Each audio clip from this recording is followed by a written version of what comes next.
মাশাআল্লাহ যাও বসো বসো বসো বসো। আসসালামু আলাইকুম, সবাই কেমন আছেন? আশা করি অনেক ভালো আছেন। আমাদের ময়নার কথা কি মনে পড়ে? তো ময়না পার্ট 2 নিয়ে চলে এসেছি। তো ময়নাকে উমে বসানো হয়েছে। বইয়ে থাকবো। যারা আমার চ্যানেলের নতুন ভিউয়ার্স ময়নাকে চেনেন না, তাদের জন্য ময়না পার্ট 1 ডেসক্রিপশন বক্সে দেওয়া থাকবে, অবশ্যই দেখে নেবেন। সেই ভিডিওতে ময়নার ছোটবেলা থেকে বড়বেলা পর্যন্ত ভিডিও দেখানো আছে।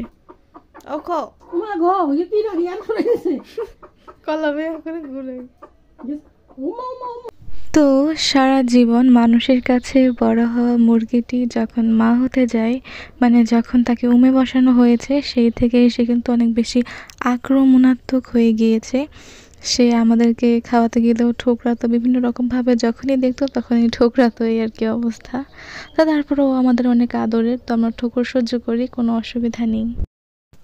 তো যাই হোক, ময়নাকে আদর করে দিচ্ছিলাম। আর ঠোকরানো হয়তো মুরগিদের জাত স্বভাব, এজন্যই হয়তো ও আমাদেরকে ঠোকরাচ্ছিল। তো এটা কোনো বিষয় না।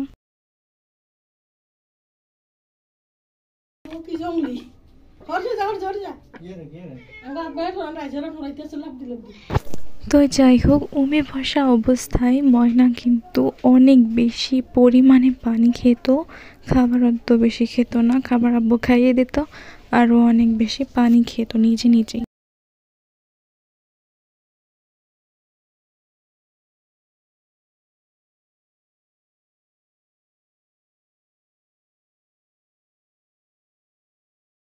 ময়না কুচে বসাকালীন সময় মিল্কির কিন্তু ময়নার প্রতি অনেক বেশি আগ্রহ কাজ করছিল।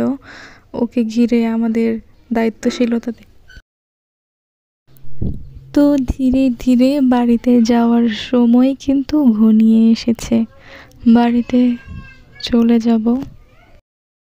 তো এখানে ময়নার ডিমগুলোকে চেক করা হচ্ছে যে কোন ডিমে বীজ আছে এবং কোনটাতে নেই। এই সম্পর্কে আমি বিস্তারিত বড় একটি ভিডিও দিব, আর আপনারা এমনিও সবাই পারেন আশা করি। তো আমরা আজকে চলে যাব। ময়না, শুভ বিদায় ময়না, তুমি ভালো থাকো, অনেক ভালো থাকো ময়না বাবু। চলে যাই ময়না গো। সেই ছোট্ট মুরগিটা, সেই এত বাচ্চা মুরগিটাকে আমি কোলে পিঠে করে মানুষ করেছি। যদিও বড় হওয়ার পরে আর নিচ্ছি না বেশি বেশি, ডিম পাড়ে মা হবে ইনশাল্লাহ। তো ওই জন্যই আল্লাহ ভরসা। ডিমের উপরে বসে আছে, কেমন কেমন কেমন করে। তো বিদায়, শুভ বিদায় ময়না। এখানে আছে আমাদের গয়না এবং ধনা, ময়নার বোন গয়না, আর মনার ভাই ধনা নাকি।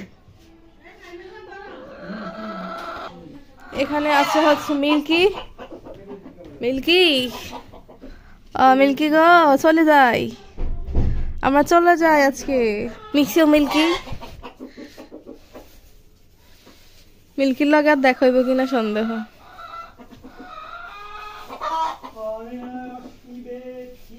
উঠো, উফ উঠ বেড়া, আজকের কামড়াইস না, উঠ।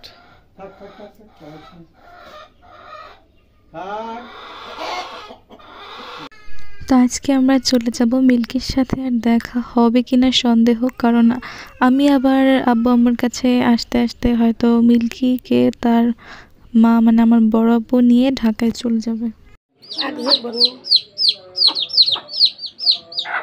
এদিকে মিল্কি চাইতেছে কিউট কিউট পিচ্ছি পিচ্ছি বেবি গুলোকে।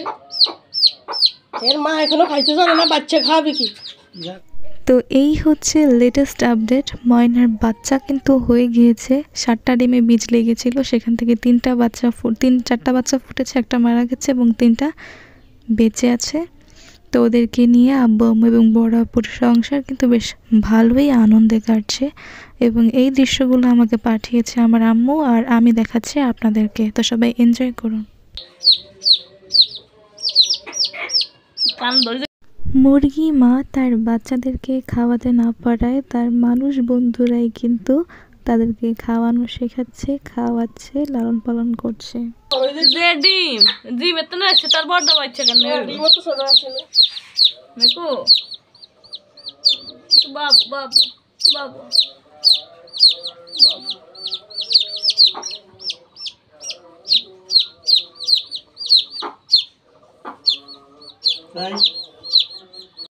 দেখেছেন কি আজব দৃশ্য?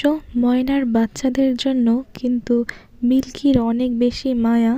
এই কারণে ও যখন আমার বড়াপো যখন বাচ্চাটাকে ময়নার মিল্কির মাথায় উঠিয়ে দিল, তখন ও কিন্তু একদম মাথা নিচু করে আছে। আস্তে নরম করে রাখছে গো এই তো তো বাবু বাবু আদা কই দাও আদা কই দাও আদা কই দাও এরে কামড় দিব বলে সমস্যা হইব কারে না কামড় দেয় দিত না থাকলাম ইগা ময়নারে দেখলে ডরে কই যে হই যেতে ইগা মা মা বাচ্চা মা আরে লই গেছে আবু সাও না মিল্কির মুরগির সব খাবার সরঞ্জাম এখানে মা আরে লই গেছে মা মা আরে লই গেছে মা সান আরে লই গেছে মান সাবাসায় না এনে মানুষ বেশি দেখছে না মান সাবাসায় না আর উকা কেন রইছে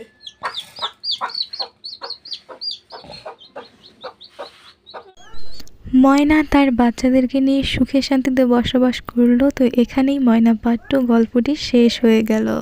সবাই ভালো থাকবেন, লাইক কমেন্ট সাবস্ক্রাইব করে পাশে থাকুন। ধন্যবাদ।